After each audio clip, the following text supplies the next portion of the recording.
আছে আমি দীপ্তি চৌধুরী এবং আমার সঙ্গে আজকে একজন বীর রয়েছেন যিনি আমাদের মহান মুক্তিযুদ্ধে একজন অন্যতম সংগঠক হিসেবে কাজ করেছেন, যাকে আমরা বঙ্গবীর বলি। রয়েছেন বীর মুক্তিযোদ্ধা আব্দুল কাদের সিদ্দিকী বীর উত্তম, কৃষক শ্রমিক জনতা পার্টির প্রতিষ্ঠাতা সভাপতি। আপনাকে স্বাগত। ধন্যবাদ। আপনার মাধ্যমে চ্যানেল আইয়ের দর্শক শ্রোতাদের ধন্যবাদ। কেমন আছেন? এক কথায় বলতে গেলে মানুষ যখন জীবিত থাকে ভালোই থাকে সবাই। বাংলাদেশ কেমন আছে বলে মনে করছেন? বাংলাদেশ মোটেই ভালো নেই। ভালো নেই কবে থেকে? মহান মুক্তিযুদ্ধের পর থেকেই নাকি রিসেন্টলি? মুক্তিযুদ্ধের পর থেকে ভালো নেই এ কথা বললে মিথ্যে কথা বলা হবে। আচ্ছা, আমরা আমাদের জীবন দিয়ে পাকিস্তানিদের হাত থেকে বাংলাদেশকে মুক্ত করেছি। মুক্ত হওয়ার পরে দেশ ভালো থাকবে না এটা বলা তো সাজে না। হ্যাঁ, দ্বন্দ্ব থাকে। স্বাধীনতা যুদ্ধে যারা পরাজিত হয়েছে তারা সশস্ত্র যুদ্ধে পরাজিত হয়েছে, কিন্তু তার অর্থ সবাই পরাজিত হয় নাই। যে স্বপ্ন, যে আশা নিয়ে যুদ্ধ করেছিলেন, একটি স্বাধীন দেশ চেয়েছিলেন এবং পেয়েছিলেন, সেটি কতটা সত্যি হয়েছে স্বাধীনতার 53-54 বছর পর? সেটা আর অনেকটাই হয় নাই। আমরা মুক্তিযুদ্ধ করেছিলাম, স্বাধীনতা চেয়েছিলাম পাকিস্তানের বঞ্চনার বিরুদ্ধে। পাকিস্তান আর্মিতে তখন 3 লাখের মতো সদস্য ছিল, তার মধ্যে আমরা ছিলাম বাঙালিরা 16-17 হাজার। আমরা জাতীয় বাজেটের খুব যদি বেশি পাই তাহলে 15% পেতাম, বাকিটা সবই পশ্চিম পাকিস্তানে। মানে বৈষম্যের বিরুদ্ধেই তো এই স্বাধীনতা হয়ে এসেছিল। 2024-এ যে বৈষম্য বিরোধী আন্দোলন হয়েছে সেটাকে আপনি কিভাবে দেখেন? দেশের জন্য কতটা উপকারী হলো? আপনাকে কি বলবো, পাকিস্তানের বৈষম্য আর জুলাই আগস্ট মাসের বৈষম্য, এটাকে যদি এক করে দেখতে চান তাহলে আত্মহত্যা করা উচিত আমাদের। 70-এর নির্বাচনী ফলাফল পাকিস্তানিরা মানে নাই, যার বিরুদ্ধে বাঙালিরা রুখে দাঁড়িয়েছিল। যে ভোটের রায় না মানার কারণে পাকিস্তানের করাল গ্রাস থেকে আমরা মুক্তি নিয়ে, সেই ভোট কিন্তু শেখ হাসিনার আমলে এদেশের মানুষ প্রায় 15-16 বছর দিতে পারে নাই। মহান মুক্তিযুদ্ধের উত্তরাধিকার হিসেবে আমরা এই 24-এর আন্দোলনকে দেখতে পারি? সেটা ওইভাবে তুলনা করা যাবে না। মুক্তিযুদ্ধকে আলাদা করে রাখাই আপনার জন্য ভালো। কারণ মুক্তিযুদ্ধ একটা দেশে একবারই হয়, স্বাধীনতা একটা দেশে একবারই আসে। যারা আওয়ামী লীগ করেন শুধু তারাই স্বাধীনতার পক্ষের শক্তি, মুক্তিযুদ্ধের পক্ষের শক্তি, আর বাকি সবাই রাজাকার, বাকি সবাই বিপক্ষের শক্তি, এই যে একটা পোট্রে করার চেষ্টা হয়েছে, এটাকে আপনি স্বীকার করেন? স্বাধীনতা যুদ্ধের পর দেশটা সঠিকভাবে চালানো যায় নাই। শেখ মুজিবুর রহমান মানতে হবে, কিছুটা তো পারেনি, এটাকে মানতেই হবে। কিন্তু তাকে হত্যা করে এই প্রক্রিয়াটাকে বাধামুক্ত করার চেষ্টা করা হয়েছে, যেটা আমরা অনেকটা বুঝে উঠতে পারি নাই যে বঙ্গবন্ধুকে হত্যা করা যেতে পারে, এবং তাও বাঙালির দ্বারা বঙ্গবন্ধুকে কখনো হত্যা করা যেতে পারে। শেখ মুজিবুর রহমান থাকা অবস্থাতে তিনি আওয়ামী লীগকে ভ্যানিশ করে বাকশাল করেছিলেন। তার মৃত্যুর পর আবার যে বাকশাল থেকে আওয়ামী লীগ চলে আসলো, এটাকে তবে প্রমাণ করে যে বাকশালের সিদ্ধান্ত ভুল ছিল? সমস্যা হলো আমরা অনেক কিছু একতরফা ভাবে দেখি, আর যে কোনো জিনিস যদি সফল না হয়, মাঝপথে যদি ভেঙে যায়, তাহলে তার অনেক ত্রুটি থাকে, তার ভালো দিকটা উঠে আসে না, প্রকাশ পায় না। বঙ্গবন্ধুকে হত্যা করার মধ্য দিয়ে তার যে পদক্ষেপ, দ্বিতীয় বিপ্লবের পদক্ষেপ, এটাকে কলঙ্কিত করার চেষ্টা করা হয়েছে, কলঙ্কিত করা হয়েছে। আপনার জন্ম স্বাধীনতার পরে, আপনি স্বাধীনতার ফসল। আপনার স্বাধীনতাকে যতখানি অধ্যয়ন করা দরকার, যতখানি দেখা দরকার, বোঝা দরকার, হয়তো তাতে অভাব আছে। স্বাধীনতাতে যে অনেক মানুষের অবদান ছিল সেটাকে অস্বীকার করে শুধুমাত্র একক ব্যক্তি, যদি আমি বলি শেখ মুজিবুর রহমানকে একক নায়ক করে স্বাধীনতাকে যে ইতিহাস জানানো, সেই প্রয়াসটি কি আওয়ামী লীগ সরকার করেছে কিনা, নাকি সঠিক ইতিহাসটি তারা জানিয়েছে? আপনার কি মনে হয়? আপনাকে আমি একটি জিনিস বলবো, শেখ মুজিবকেই নায়ক করা হয়েছে, একক নায়ক। শেখ মুজিবকে একক নায়ক করা হয়েছে এটাও যেমন সত্য নয়, আবার শেখ মুজিবকে যেভাবে তুলে ধরা দরকার ছিল আমরা ততটা তুলে ধরতে পারি নাই। তথাকথিত আওয়ামী লীগ যেভাবে শেখ মুজিবকে বঙ্গবন্ধুকে বলবার চেষ্টা করেছে, বঙ্গবন্ধু তা নন। বঙ্গবন্ধু আমাদের সবাইকে দিয়ে বঙ্গবন্ধু। আর গত 15-16 বছর বঙ্গবন্ধু শেখ পরিবারের বঙ্গবন্ধু। আপনার কি মনে হয় সেজন্যই আসলে বঙ্গবন্ধুর প্রতিকৃতি ভাঙচুর, 32 নম্বরের বাড়ি ভাঙচুর হয়েছে? আপনাকে যদি এও বলতে হয় যে বর্তমান পরিবর্তন, রাস্তাঘাটে মারপিট, বঙ্গবন্ধুর মোরাল ভাঙা, এমনকি তার বাড়িতে আগুন দেওয়া, এর মহান কৃতিত্ব কি টিক্কা খানের, ইয়াহিয়ার? মোটেই নন। বঙ্গবন্ধুর কন্যা অযোগ্য নেত্রী শেখ হাসিনার পুরোপুরি অবদান। তাহলে তো যারা ভাঙচুর করছে তাদেরকে নিশ্চয়ই আপনি দোষ দিচ্ছেন না, নাকি? কিছু কিছু ক্ষেত্রে তো 100% দোষ দেব, আর কিছু ক্ষেত্রে মোটেই দোষ দেব না। তার জন্যে তারা বাহুবা পেতে পারেন। মুক্তিযুদ্ধের জন্য যদি আপনি আমাকে দোষ দেন তাহলে তো আপনি দেশের স্বাধীনতা চান না।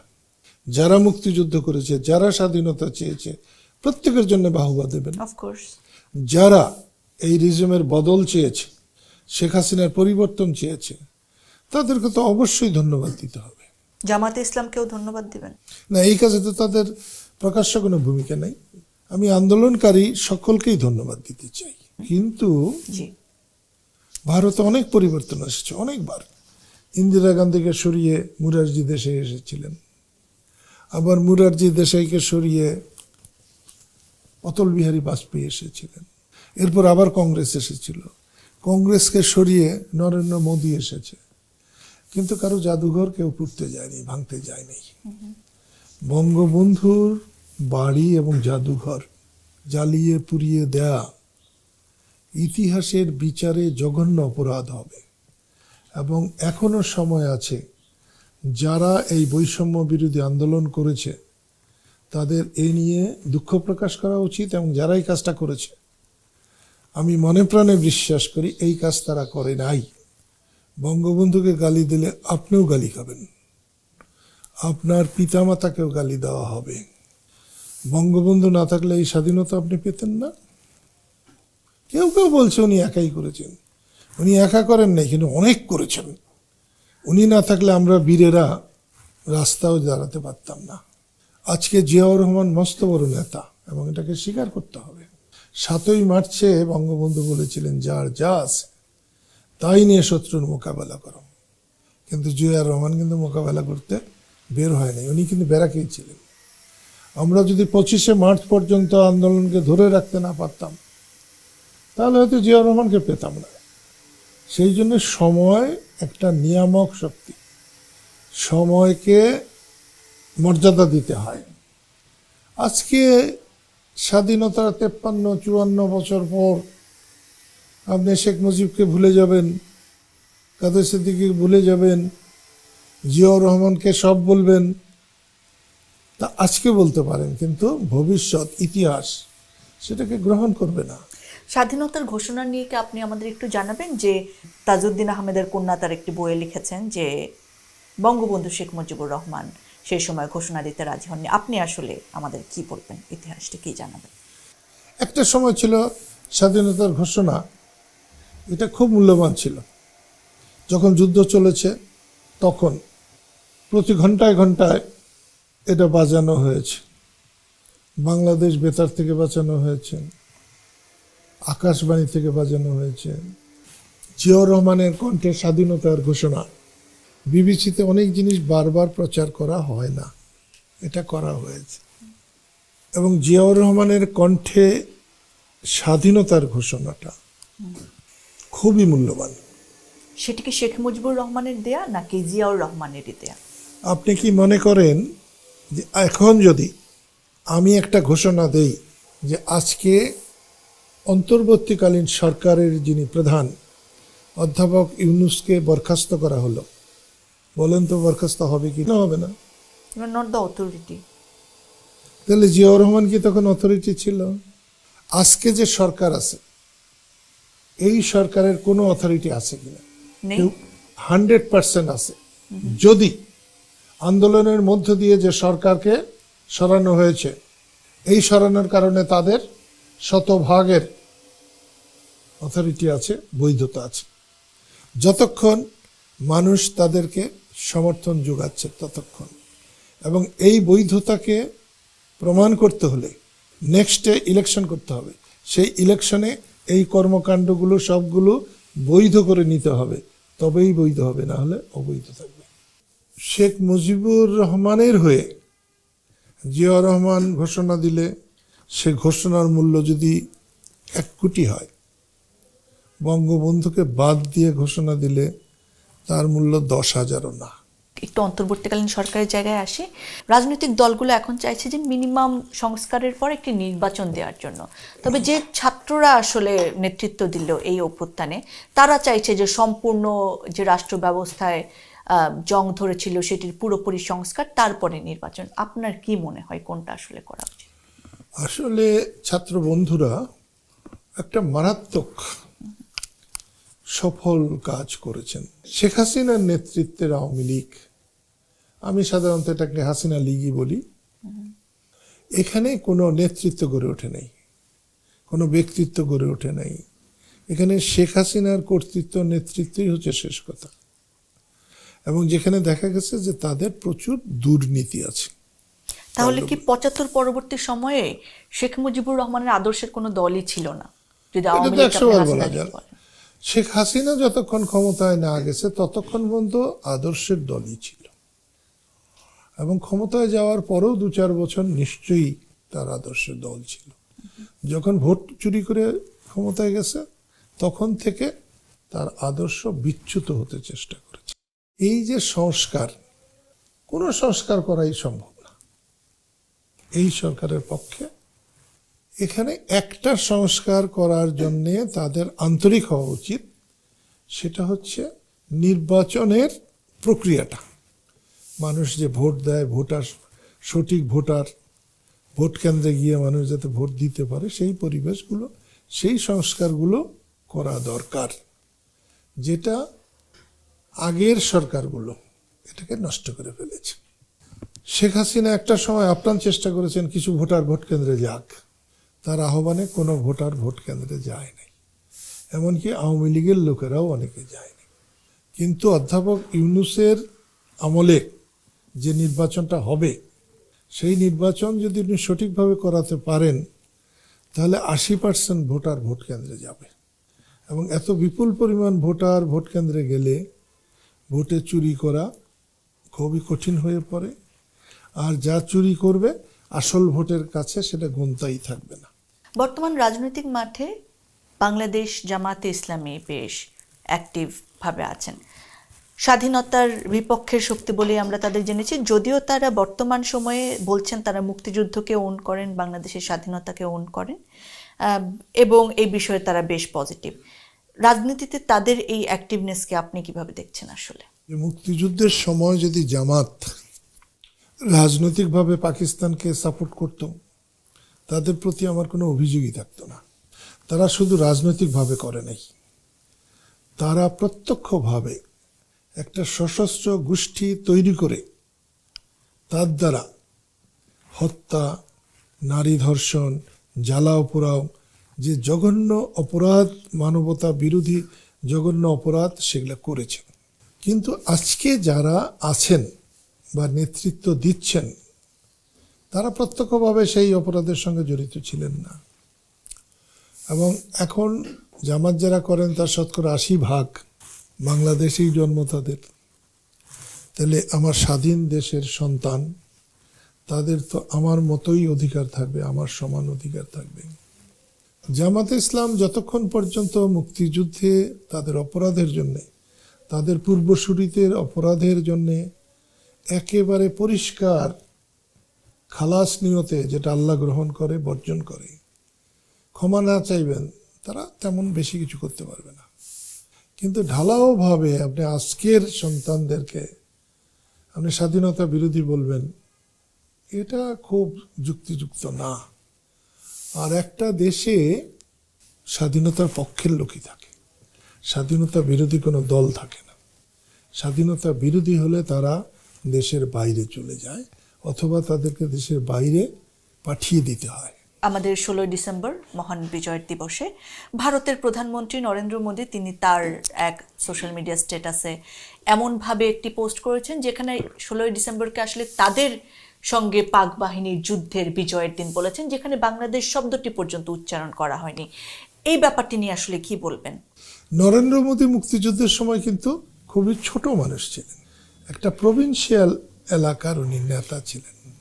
ঢাকা বিজয় করেছে মিত্র বাহিনী, ভারতীয় বাহিনী না। ভারত আমাদের মুক্তিযুদ্ধে যে সাহায্য করেছে তার জন্য আমাদের 1000 বছর কৃতজ্ঞ থাকা উচিত, এবং আমি তো থাকবই। কিন্তু ভারত আমাদের অসম্মান করবে, ভারতের দয়ায় বাস করতে হবে, ভারত আমার সঙ্গে বড় ভাইয়ের মতো আচরণ করবে, আমি ছোট ভাই থাকব, এটা আমি পছন্দ করি না। ভারত একটা দেশ, আমরা আরেকটা দেশ, এক সমান মর্যাদা নিয়ে আমরা পারস্পরিক সুপ্রতিবেশীর মতো আমরা বাস করি। ভারত এবং পাকিস্তান একে স্বাধীনতাও বলতে পারেন, আবার বিভক্তিও বলতে পারেন। ব্রিটিশের হাত থেকে মুক্ত হয়েছে 47 সালের 14 এবং 15 আগস্ট। 48 সালে ভারত পাকিস্তান একটা লড়াই হয়েছে কাশ্মীরে। সেই লড়াইয়ে ভারত খুব একটা সুবিধা করতে পারেনি। যদি পারতো তাহলে কাশ্মীরের অর্ধেক পাকিস্তান দখল করে আছে কেন? 62 সালে চীন ভারতকে আক্রমণ করে, ভারত নাস্তানাবুদ হয়ে যায়, এবং যাওয়ার পরে হার্ট অ্যাটাক করে পণ্ডিত জওহরলাল নেহেরু মারা যায়। মারা যাওয়ার পরে পাকিস্তানের সাথে 65 সালের 6 সেপ্টেম্বর যুদ্ধ হয়। এই যুদ্ধেও ভারত খুব একটা ভালো করতে পারেনি। পাকিস্তান যে খুব বেশি ভালো করছে তা না। এরপরে 1971 সালে বাংলাদেশের মুক্তিযুদ্ধে তারা অংশগ্রহণ করে, এবং ভারতের পরিকল্পনায় ছিল না ঢাকা দখল। এর দুটো কারণ ছিল। একটা হচ্ছে পাকিস্তান খুব শক্ত আর্মি, আরেকটা হচ্ছে ঢাকা হচ্ছে অনেক পুরানো শহর, এটা দখল করতে হলে, বোম্বিং করতে হলে অনেক কিছু ভাঙবে, উড়ে যাবে, ধ্বংস হবে। এইটা ভারতের বিরুদ্ধে যাবে কিছুদিন পরে, যে এরকম একটা শহরকে গুড়িয়ে দিয়েছে। সেই জন্যে ঢাকা দখলের পরিকল্পনা ভারত নেয় নাই। পরিকল্পনা করেছিল চারদিক থেকে ঢাকাকে চেপে ধরে আলাপ আলোচনার মধ্য দিয়ে পাকিস্তানি আর্মিকে পাকিস্তানে পাঠিয়ে দেওয়া। তো সেই জন্য বলছি যে ভারতের বিজয়ের কিন্তু আর কোনো ইতিহাস নাই। নরেন্দ্র মোদীর বলার পিছনে আমাদেরও ভূমিকা আছে। আমরা আমাদের ভূমিকাকে চুপিয়ে রাখবার চেষ্টা করেছি, একজন আরেকজনকে ল্যাং মারার জন্যে ছোট করেছি। 16 ডিসেম্বর যখন মিত্রবাহিনী নিয়াজির গুহায় যায়, তখন একমাত্র বাঙালি হিসাবে আমি ছিলাম, আর 3 জন ভারতীয়, 2 জন ব্রিগেডিয়ার, 1 জন মেজর জেনারেল ছিলেন। মেজর জেনারেল নাগরা, ব্রিগেডিয়ার সানসিং, ব্রিগেডিয়ার ক্লের, আর এই দুর্ভাগা এখনো বেঁচে আছে, আমি ছিলাম। এটা বলা হয় নাই, সরকারিভাবে চাপিয়ে যাওয়া হয়েছে বলেই আজকে নরেন্দ্র মোদীর পক্ষে এটা বলা সম্ভব হয়েছে যে 16 ডিসেম্বরের বিজয় শুধু ভারতীয় বাহিনীর বিজয় না। ভারতীয় বাহিনী কোনোদিন কোনো যুদ্ধে জয়লাভ করে নাই, একমাত্র 71-এর মুক্তিযুদ্ধ ছাড়া।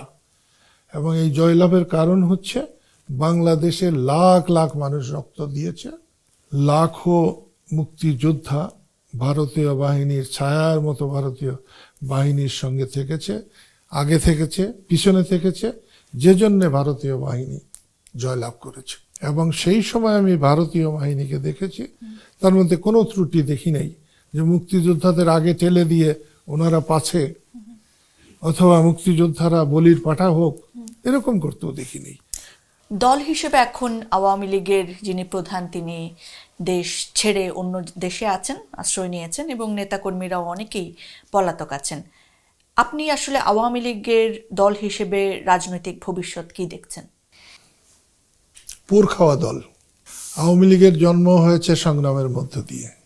একথাও বলবো, শেখ হাসিনা আওয়ামী লীগ করে নাই, শেখ হাসিনা লীগ করেছে। আওয়ামী লীগের জন্মদাতা পিতা হচ্ছে মজলুম জননেতা মৌলানা আব্দুল হামিদ খান ভাসানী। এরপরে হোসেন শহীদ সোহরাওয়ার্দী আওয়ামী লীগকে চালিয়েছে। এরপরে নেতা হয়েছেন বঙ্গবন্ধু শেখ মুজিবুর রহমান। তার সঙ্গে অনেকেই ছিলেন, তর্কবাগীশ ছিলেন, অনেকেই ছিলেন। 1957 সালে কাকমারিতে মহাসম্মেলন হয়েছিল। তখন আওয়ামী লীগের সভাপতি মাওলানা আব্দুল হামিদ খান ভাসানী। সেইখানে প্রশ্ন উঠেছিল যে দলের কোনো নেতা সরকারে এবং দলে একসাথে দুই পদে থাকতে পারবেন না, যে কারণে বঙ্গবন্ধু শেখ মুজিবুর রহমান সেইখানেই প্রাদেশিক সরকারের উনি মন্ত্রী ছিলেন, মন্ত্রী পদে পদত্যাগ করেছিলেন। উনি শুধু আওয়ামী লীগের সেক্রেটারি জেনারেল ছিলেন। আবার এদিকে গত 40 বছর নাকি আরো বেশি হবে শেখ হাসিনা আওয়ামী লীগের সভাপতি। 16 বছর 15.5 বছর উনি প্রধানমন্ত্রী ছিলেন। তাহলে বাপের যে চাওয়া, বাপের যে আদর্শ, সেটা পরিপন্থী কাজ করেছেন। অন্যদিকে ওবায়দুল কাদের সেতুমন্ত্রী ছিলেন, অন্যদিকে উনি সেক্রেটারি ছিলেন। এরা একজনও রাজনৈতিকভাবে বঙ্গবন্ধুর আদর্শকে বহন করে নাই। তারা নিজেরাই নেতৃত্ব কর্তৃত্ব করতে চেয়েছে। আমি এখানে আপনাকে স্পষ্ট করে বলবো, যারা আন্দোলন করেছে এবং এখনো কথা বলছে, আওয়ামী লীগ আর হাসিনা এক করে তারা ভালো করছেন না। বঙ্গবন্ধু শেখ মুজিবুর রহমান আর শেখ হাসিনাকে এক করে তারা খুব সুবিধা করতে পারবেন না। স্বাধীনতা আর শেখ হাসিনাকে জড়িয়ে ফেলে, মুক্তিযুদ্ধ এবং শেখ হাসিনাকে জড়িয়ে ফেলে লাভবান হবেন না। তারা তো আসলে গত 16 বছর এটাই পোট্রে করেছেন যে স্বাধীনতার একমাত্র পক্ষের শক্তি আসলে। সেই জন্যই আজকে রাস্তায় পড়েছেন। আওয়ামী লীগকে আবার ব্যাক করতে পারবে মনে করছেন রাজনীতিতে? নিশ্চয়ই। একটা রাজনৈতিক দল তার যদি স্ট্যামিনা থাকে, কেন পারবে না? কিন্তু শেখ হাসিনা পারবে না। শেখ হাসিনাকে পারতে হলে 15 বছর সংগ্রাম করতে হবে। তার জন্য হয়তো জেলেও যেতে হতে পারে, বিচার হবে, তার ফাঁসি হবে, আবার সেখান থেকে বেরিয়ে আসবে। তাহলে সেই সময় তো আপনাকে ঘানি টানতে হবে। সে ধৈর্য যদি থাকে, এবং সে সময় পাবে না। ওনারও 80, উনি 80, আমারও উনি 80, সেই জন্য ওরকম সময় অনেক ধন্যবাদ আপনাকে। অন্য মানুষে পেতে পারে। যেমন এটা কি পরিবারতন্ত্রই থাকবে নাকি অন্য জায়গা থেকে কেউ এসে? পরিবারতন্ত্রের বাংলাদেশে কোনো জায়গা নেই। এতদিন তো চলে এসেছে। ওই অতদিন চলবে, অতদিনই তো শেষ কথা না, অতদিনে তো কিয়ামত না। সেই জন্য বলছি, জনগণতন্ত্র চলতে দেন মানুষের। আজকে যিনি রাস্তার ফকির, কালকে বাদশা হবে। এটাকে মেনে নেবেন, দেখবেন দেশ সুন্দর চলবে। আপনি রাজার ঘরে জন্ম নিয়েছেন, রাজা হবেন, এটা কোনো ন্যায়সঙ্গত কথা না। স্যার অনেক ধন্যবাদ। একেবারে শেষ পর্যায়ে চলে এসেছি। শেষ প্রশ্নটি তরুণ প্রজন্মকে নিয়ে করতে চাই। তারা যে এখন রাজনীতিতে মোটামুটি একটা প্রেশার গ্রুপ হিসেবে কাজ করছেন, অন্তর্বর্তীকালীন সরকারে তাদের উপস্থিতি রয়েছে, তারা রাজপথে রয়েছেন, দেশ সংস্কারের নানা বিষয়ে তারা কথা বলছেন। এই ব্যাপারটিকে আপনি কিভাবে দেখবেন, তাদের কর্মকাণ্ডকে যদি মূল্যায়ন করেন? নতুনরাই রাষ্ট্র চালাবে, দেশ চালাবে, এটা প্রেশার দিয়ে চালানো যাবে না।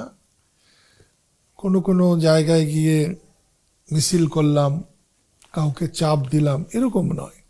তাদের নিজস্ব আদর্শ চিন্তা ভাবনা নিয়ে তাদের মানুষের সামনে যাওয়া দরকার, এবং মানুষের মন জয় করা দরকার, মানুষকে জয় করা দরকার। মানুষ দখল করা বড় সহজ, জয় করা খুব কঠিন। অনেক অনেক ধন্যবাদ আপনাকে আমাদের সময় দেওয়ার জন্য। আপনাকে অনেক ধন্যবাদ, এবং চ্যানেল আইকেও ধন্যবাদ। আপনাদের মাধ্যমে দেশবাসীকে বলবো, কোনো ক্রমেই হতাশ হবেন না। বাংলাদেশ এর সাথে অনেক কঠিন সময় পার করেছে। ইনশাআল্লাহ আল্লাহর রহমত থাকলে আমরা এই দুর্যোগও পার করে যাব এবং সামনে সোনালী সূর্য উঠবে।